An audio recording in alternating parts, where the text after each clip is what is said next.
Welcome to the Human Capital Innovations Podcast, your go-to source for personal, professional, and organizational growth and development. We hope you tune in often for all things people management, organizational development and change, organizational leadership, and social impact related. Maximize your personal and organizational potential with Human Capital Innovations Podcast.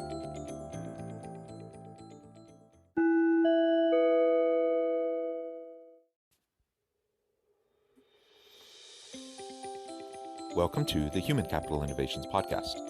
In this inspiring TED Talks HCI podcast episode, I explore David Logan's famous 2009 TED Talk, Tribal Leadership.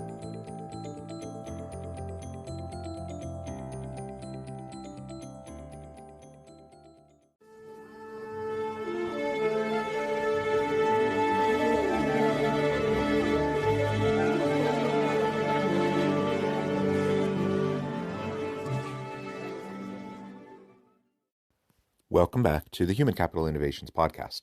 It's great to be with you again today for this inspiring TED Talks HCI podcast episode, where I explored David Logan's famous 2009 TED Talk, Tribal Leadership. It's easy to think, as a species, we have evolved far beyond the days of tribalism, but management consultant David Logan argues that effective leaders understand the 5 kinds of tribes that still crop up naturally in nearly any setting. Logan's talk takes you through the 5 tribes or stages, beginning with life sucks in stage 1 and ending with life is great in stage 5. Thanks for joining me, and I'll catch you on the flip side of this first clip.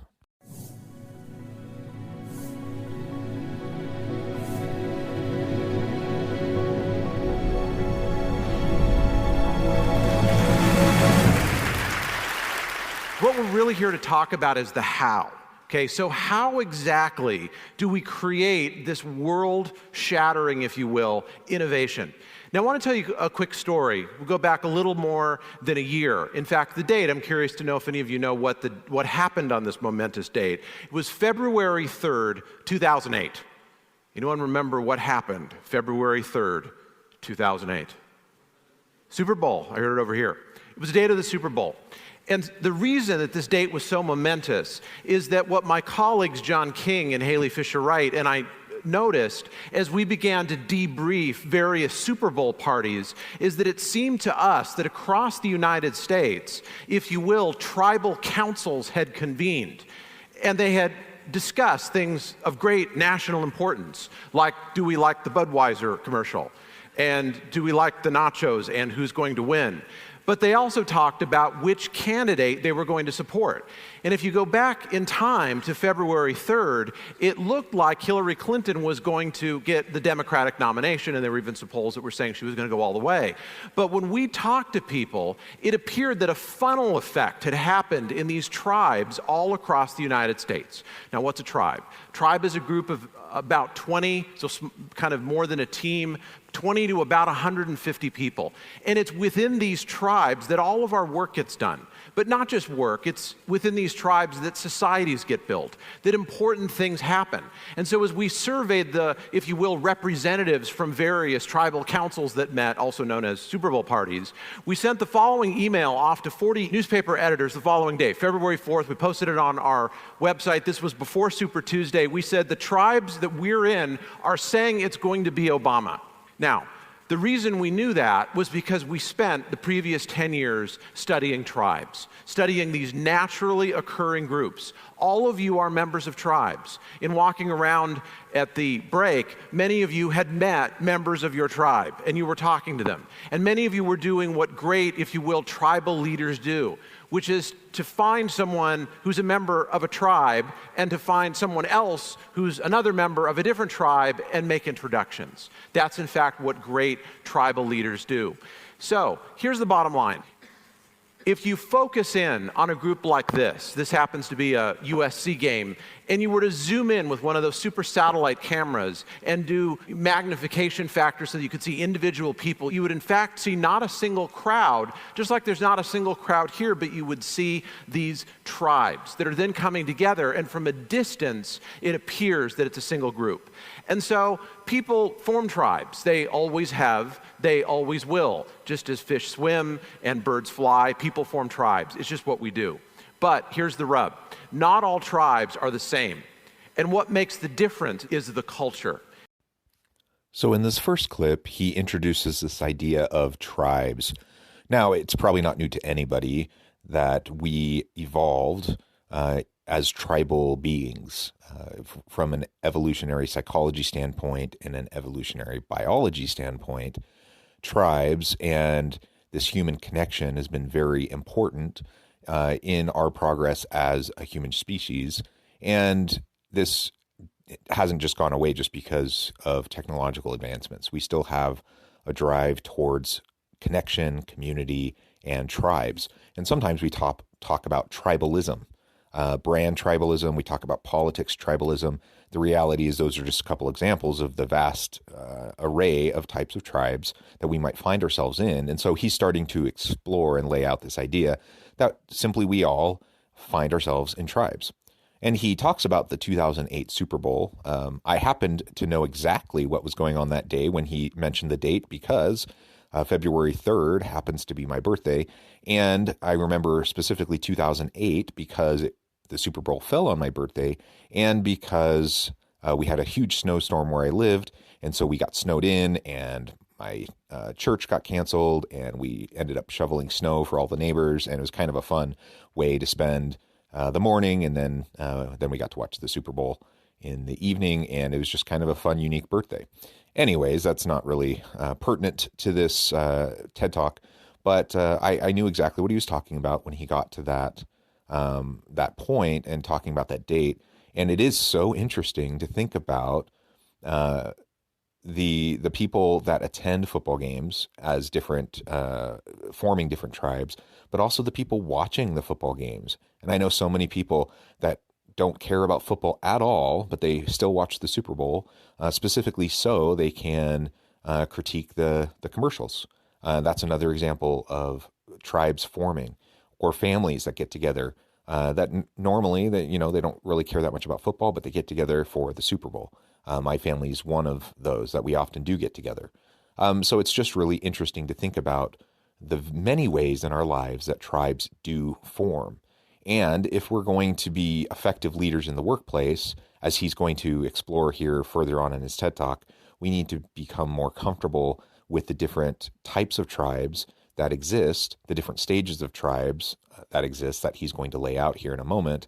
And ultimately, we need to be able to speak to all levels, all different stages, people who find themselves in different types of tribes. We need to meet them where we're at and where they're at rather, and we need to make sure that we can bring them along towards whatever we're trying to achieve.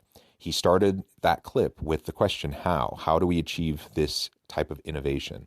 And as we go throughout the rest of this episode, what you'll see is it's essential that we think in terms of the different tribes that we're in, that we find a way to reach out and expand the reach of our tribes and the connections between tribes so that we can drive better innovations for our organizations. Now here's the net out of this. You're all a member of tribes. If you can find a way to take the tribes that you're in and nudge them forward along these tribal stages to what we call stage 5, which is the top of the mountain. But we're going to start with what we call stage 1. Now, this is the lowest of the stages. You don't want this, okay? This is a bit of a difficult image to put up on the screen, but it's one that I think we need to learn from. Stage 1 produces people who do horrible things. This is the kid who shot up Virginia Tech. Stage 1 is a group where people systematically sever relationships from functional tribes and then pool together with people who think like they do. Stage 1 is literally the culture of gangs, and it is the culture of prisons. Now again, we don't often deal with stage 1, and I want to make the point that as members of society, we need to. It's not enough to simply write people off. But let's move on to stage 2. Now, stage 1, you'll notice, says, in effect, life sucks. So in this other book that Z mentioned that just came out called The 3 Laws of Performance, my colleague Steve Zaffron and I argue that as people see the world, so they behave. Well, if people see the world in such a way that life sucks, then their behavior will follow automatically from that. It'll be despairing hostility. They'll do whatever it takes to survive. even if that means undermining other people. Now, my birthday is coming up shortly, and my driver's license expires. And the reason that that's relevant is very soon I will be walking into what we call a stage 2 tribe, which looks like this. Now, am I saying that in every department of motor vehicles across the land you find a stage 2 culture? No. But in the one near me, where I have to go in just a few days, what I will say when I'm standing in line is, how can people be so dumb and yet live? Okay. Now, am I saying that there are dumb people working here? Actually, no, I'm not. But I'm saying the culture makes people dumb, okay? So in a stage 2 culture, and we find these in all sorts of different places. You find them, in fact, in the best organizations in the world. You find them in all places in society. I've come across them at, the organizations that everybody raves about as being best in class. But here's the point. If you believe and you say to people in your tribe, in effect, my life sucks. I mean, if I got to go to TEDx USC, my life wouldn't suck, but I don't, so it does. If that's how you talked, imagine what kind of work would get done, what kind of innovation would get done, the amount of world-changing behavior that would happen. In fact, it would be basically nil. So in this clip, he lays out the first 2 types of tribes, or the first 2 stages. At the lowest stage, stage 1, this is the my life sucks stage. People get together with like-minded, miserable individuals, and ultimately they just commiserate. And he argues that this is the type of culture that you see in gangs, in prisons. Not being an expert in this research around tribes, I can't really speak to that characterization. But the point is that there are disenfranchised, marginalized populations throughout various societies around the world, and their lives do suck. They are disadvantaged. They don't have many opportunities, not like many from more privileged stations in life. And so regardless of what the reason for that is, they're in that situation. They band together, and if they can't get out of that, then they're going to live a perpetual life of just merely trying to survive. And when you're trying to survive, really kind of anything goes. And you can end up treating other people around you in really horrible ways and not really care too much about it because you're just trying to survive. And life stinks, and that's just the way it is. In stage 2, you start to get beyond that a little bit. You start to interact with perhaps people from other tribes, people who don't think strictly in terms of their life sucks, but you now frame your existence in terms of my life sucks because I'm not like this other group. I'm now associating with these other people. I see what they get to enjoy. If I got to enjoy that too, my life would be great. I don't. My life sucks. Both stages are not great stages to be in, and so he's going to continue along the path of talking about the next 3 stages here in the coming clips. Now, when we go on to stage 3, this is the one that hits closest to home for many of us, because it's in stage 3 that many of us move and we park and we stay. Stage 3 says, I'm great, and you're not. I'm great, and you're not. Now imagine having a whole room of people saying, in effect, I'm great and you're not, or I'm going to find some way to compete with you and come out on top as a result of that. A whole group of people communicating that way, talking that way. I know this sounds like a joke, 3 doctors walk in a bar, but in this case, 3 doctors walk in an elevator, happen to be in the elevator collecting data for this book, and one doctor said to the others, did you see my article in the New England Journal of Medicine? And the other said, no, that's great, congratulations. Next one got kind of a wry smile on his face and said, well, you were, doing your research. Notice the condescending tone. Well, you were off doing your research. I was off doing more surgeries than anyone else in the Department of Surgery at this institution. And the third one got the same wry smile and said, well, you were off doing your research, and you were off, doing your monkey meatball surgery that eventually will train, monkeys to do, or cells or robots, or maybe even not even need to do it all. I was off running the future of the residency program, which is really the future of medicine. And they all kind of laughed, and they patted him on the back, and the elevator door opened, and they all walked out. That is a meeting of a stage 3 tribe.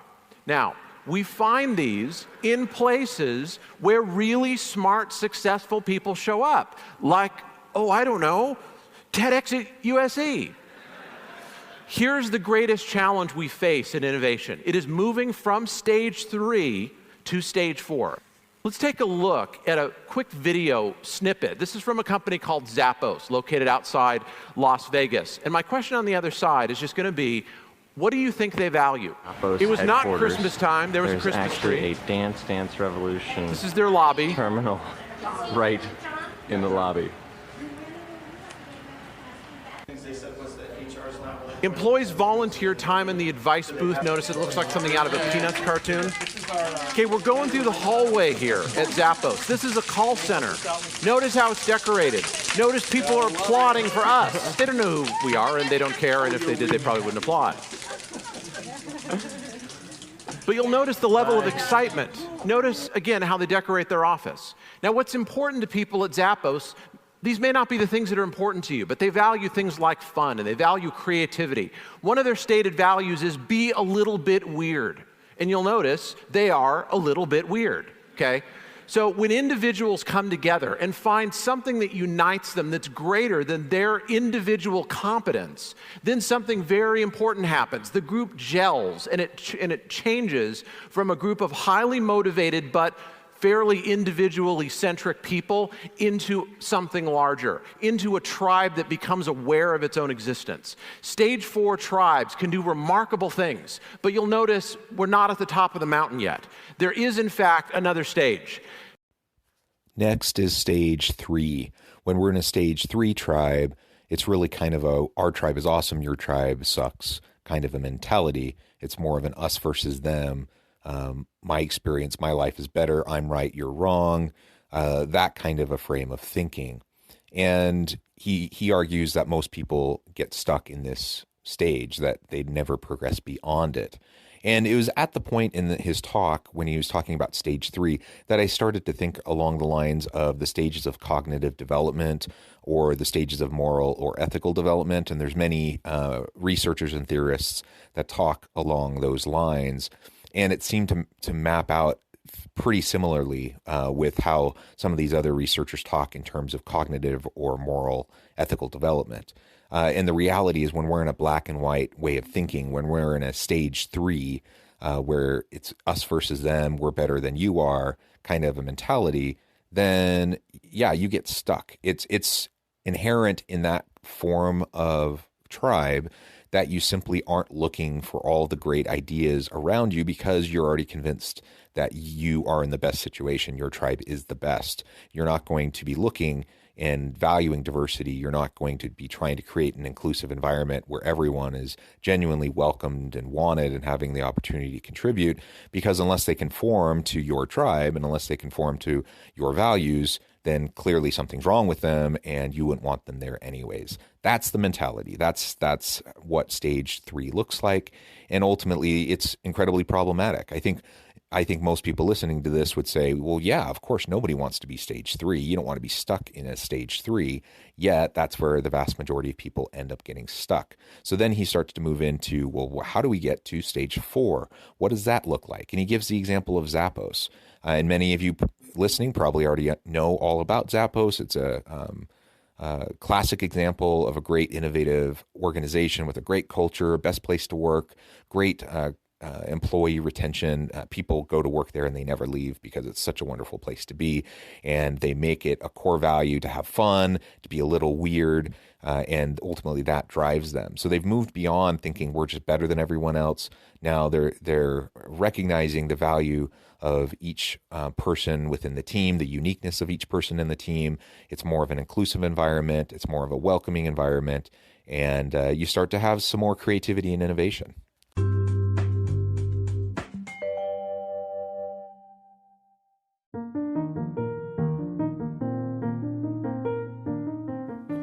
Check out our new weekly LinkedIn newsletter, Alchemizing Human Capital, exploring industry trends via original research and interviews with executives and thought leaders from across the globe. We look forward to having you join us.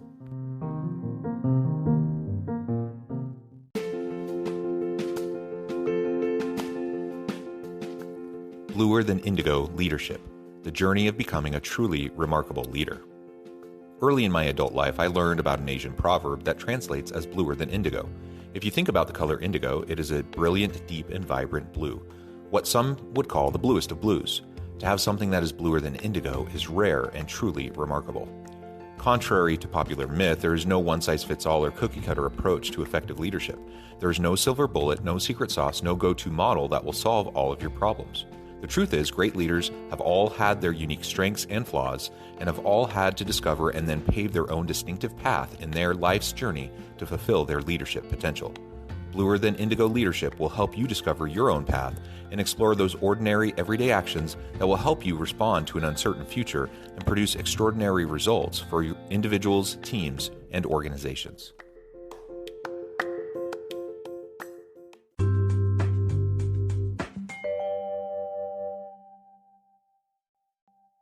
Now, some of you may not recognize the scene that's up here, and if you take a look at the headline of Stage 5, which is Life is Great, this may seem a little incongruous. This is a scene or a snippet from the Truth and Reconciliation process in South Africa, for which Desmond Tutu won the Nobel Prize.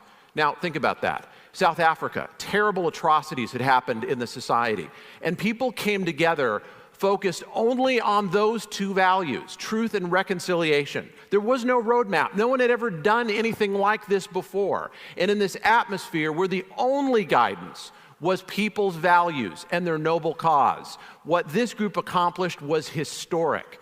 And people at the time feared that South Africa would end up going the way that Rwanda has gone, descending into one skirmish after another and a civil war that seems to have no end. In fact, South Africa has not gone down that road, largely because people like Desmond Tutu set up a Stage 5 process to involve the thousands and perhaps millions of tribes in the country to bring everyone together. So people hear this and they conclude the following, as did we in doing the study. Okay, got it. I don't want to talk Stage 1. That's like, life sucks. Who wants to talk that way? I don't want to talk like they do with the particular DMV that's close to where Dave lives. I really don't want to just say I'm great because that kind of sounds narcissistic and then I won't have any friends. Saying we're great, that sounds pretty good, but I should really talk Stage 5, right? Life is great. Well, in fact, there are three somewhat counterintuitive findings that come out of all this. The first one, if you look at the Declaration of Independence and actually read it, the phrase that sticks in many of our minds is things about inalienable rights. I mean, that's Stage 5, right? Life is great, oriented only by our values, no other guidance. In fact, most of the document is written at Stage 2. My life sucks because I live under a tyrant, also known as King George. We're great. Who's not great? England. Sorry. Well, what about other great leaders? What about Gandhi? What about Martin Luther King? I mean, surely these were people who just preached life is great, right? Just one little bit of happiness and joy after another. In fact, Martin Luther King's most famous line was at Stage 3. He didn't say, we have a dream. He said, I have a dream. Why did he do that? Because most people are not at Stage 5. 2% are at Stage 1. About 25% are at Stage 2, saying in effect, my life sucks. 48% of working tribes say, these are employed tribes, say, I'm great, and you're not, and we have to duke it out every day, so we resort to politics. Only about 22% of tribes are at Stage 4, oriented by our values, saying we're great, and our values are beginning to unite us. Only 2% of tribes get to Stage 5, and those are the ones that change the world. So the first little finding from this is that leaders need to be able to talk all the levels so that you can touch every person in society. But you don't leave them where you found them, okay? Tribes can only hear one level above and below where they are. So we have to have the ability to talk all the levels to go to where they are. And then leaders nudge people within their tribes to the next level. So in Stage 5, we get away from my group is great. We've progressed from Stage 3, I'm great, everything's great about us and my group. Stage 4, the group is great and we have individuals with differences, we value them. Now Stage 5, life is great. And you have more overarching values that really drive the discussion. And the idea in Stage 5 is you don't really worry about groups. You don't really worry about how people interact. You just look for the positive. You kind of transcend the garbage. That's how I understand this idea of stage 5. And again, in terms of cognitive and moral development, a stage 5 maps fairly well with what he's describing in terms of a stage 5 tribe. And it's kind of a transcendent kind of a stage. And ultimately, is that what we're trying to reach for? He gives the example of Desmond Tutu in South Africa. And that is a great example, trying to get outside of this tribalism, trying to help people connect, trying to help people have conversations where they can truly reach for something greater and improve the experience of everyone. So everyone can authentically have an experience where life is great. They live a life of dignity and respect. But then he makes a very, very important point that if you get to a stage 5 and you think, yeah, life is great, and I don't want to have to talk about stage 1, 2, 3, 4. I'm just going to live this transcendent life. That doesn't actually drive any change or improvement in the human condition. And so leaders need to learn how to speak the language of all the different stages. And in fact, it's only leaders who get up to stage 5 who even can speak all the different languages because they've experienced them. Someone who's stuck at stage 3, it's impossible for them to understand and talk the language of a stage 4 or stage 5 in any authentic way. And so as a leader, hopefully we get to that kind of a transcendent stage. We need to be able to meet people where they're at. And if someone is in a stage 1 or a stage 2 or stage 3, we need to go there and meet with them. And we need to talk in terms that they understand. And we can nudge them along slowly but surely and help them along the path of opening their mind, opening their connection with people, so that they can get to that stage 4 or even that stage 5 and find greater opportunity for meaning and purpose and drive better innovations for our organizations. I'd like to show you some examples of this. One of the people we interviewed was Frank Jordan, former mayor of San Francisco. Before that, he was chief of police in San Francisco. And he grew up essentially in stage 1. And you know what changed his life? It was walking into one of these, a Boys and Girls Club.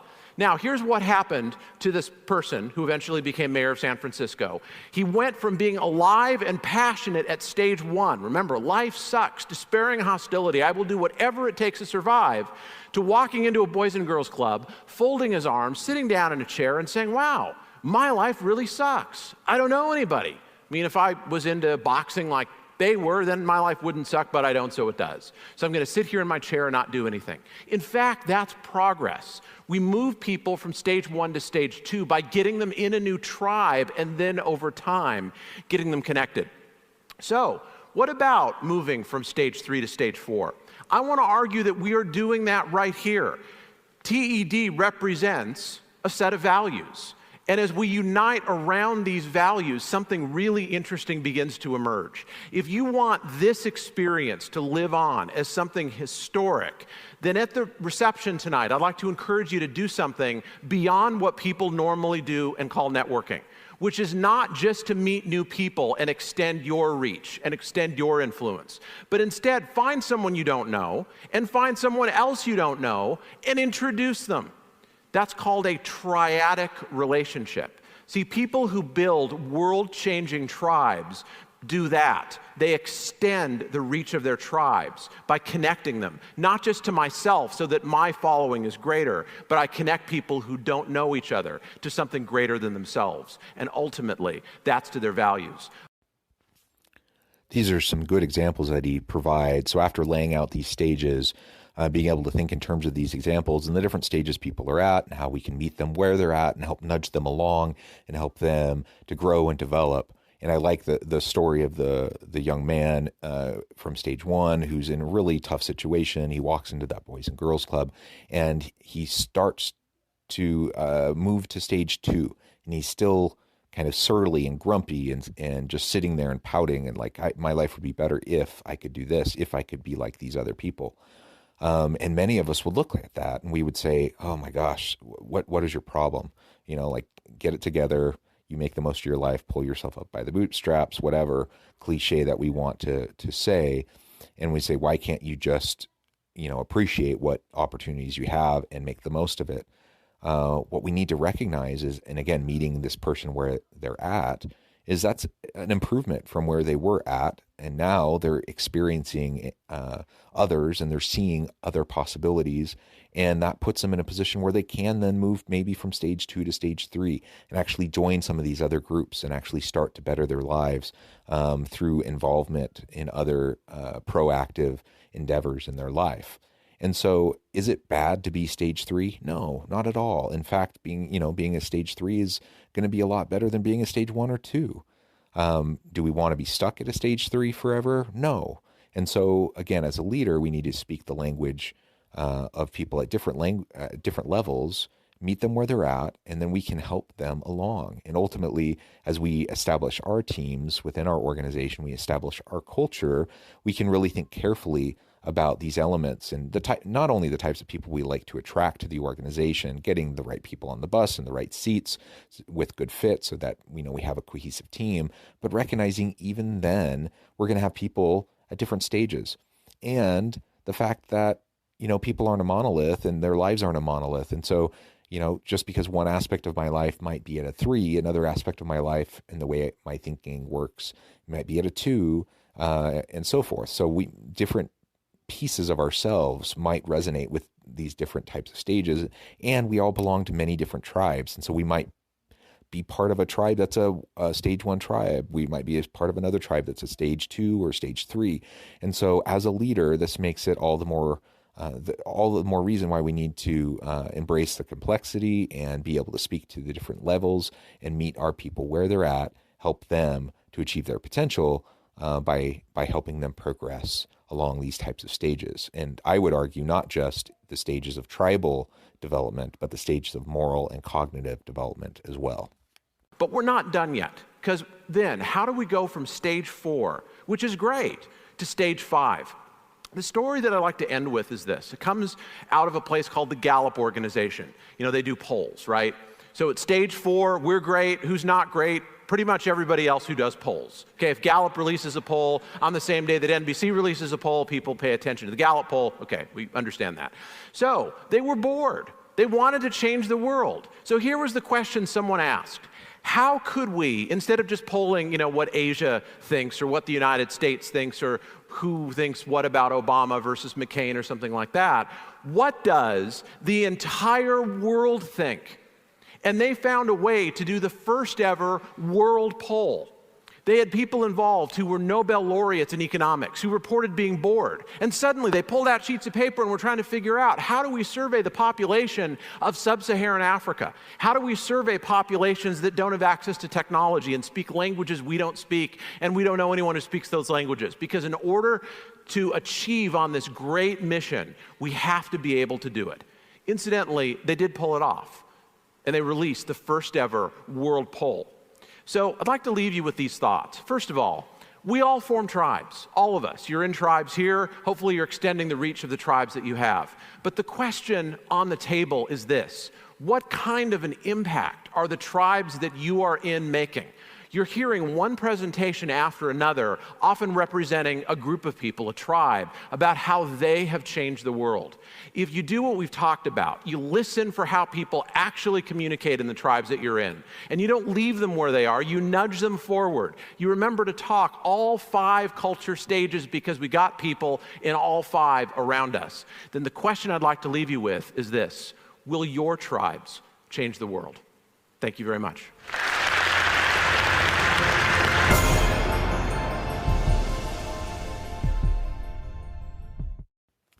Ultimately, the goal is to progress to a stage 5 as individuals, as tribes, that we can all, more or less, to use the term transcend, that we can get to that top of the mountain place where we aren't so worried about all the petty little things and the differences, and we're not wasting time and energy on us versus them thinking and trying to prove that we're better than other people.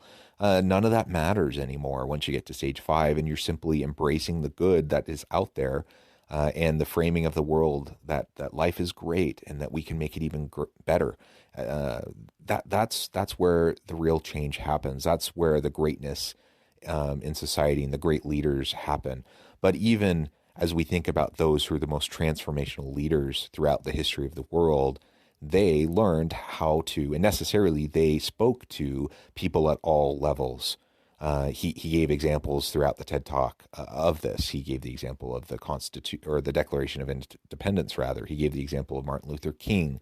These are examples where, yes, there is example of stage 5 in what they say, but there's also examples of other stages. They speak to people where they're at. They don't leave anyone behind. They don't write anyone off and say, you know what, this person at stage 1, they're a lost cause. They're just bitter. They just have a horrible outlook on life. We're not even going to worry about them. They don't do that.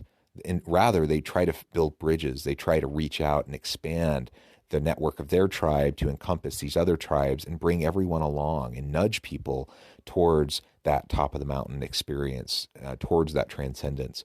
And I truly believe this is what great leaders can do within their organizations as well. Great leaders can drive this type of potential in their people. They can create a healthy culture, a healthy tribe at work. You don't need to devolve down into petty tactics of us versus them dialogue and divisiveness. And, so much of what we see, for example, in politics nowadays is so polarized. It's not productive. And we end up wasting all of our time and energy on things that don't matter. So I really appreciate his insights during this TED Talk. I appreciate you being with me today as I've explored this and really thought through it for myself and how it applies to my life. And I would encourage you to do the same. Think about how some of these elements apply to your life. Think about how you can utilize this knowledge and these insights in order to improve your own leadership capabilities, that you can better lead those you encounter in the various walks of life, in the different tribes in which you encounter and live. As always, thank you for joining me for this episode of the Human Capital Innovations Podcast. I hope you stay healthy and safe, that you can find meaning and purpose at work each and every day, and I hope you have a great week.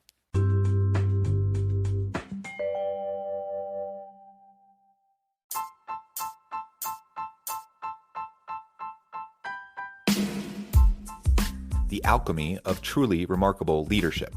Ordinary, everyday actions that produce extraordinary results. Consider how the nature of work has shifted over the past 50 years. With increased globalization, rapid technological advancement, and the shift in economic composition, the average job of today looks very different than the average job of 50 years ago. What will the jobs and organizations of tomorrow look like? Moreover, what does this all mean for organizational leaders? What are the core competencies and capabilities of organizations and their leadership that are prepared for continued disruption and geopolitical and socioeconomic shifts? Regardless of what the future holds, increasingly, leaders need to be socially minded, data-driven, decisive, champions of talent, and disruptors of the traditional notions of leadership, teams, organizations, and work. The alchemy of truly remarkable leadership will help you to explore your own leadership competencies and capabilities and consider ways to apply and implement them into your workplace and personal life.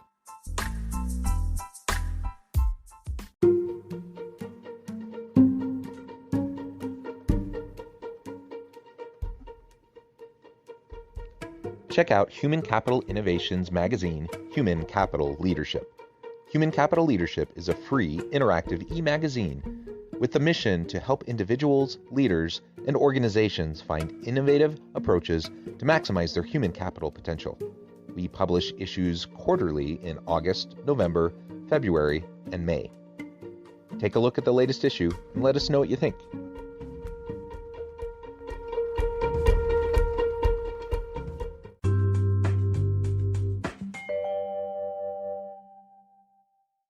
Thanks again for joining us for this episode of the Human Capital Innovations Podcast. I hope you stay healthy and safe and that you have a great week.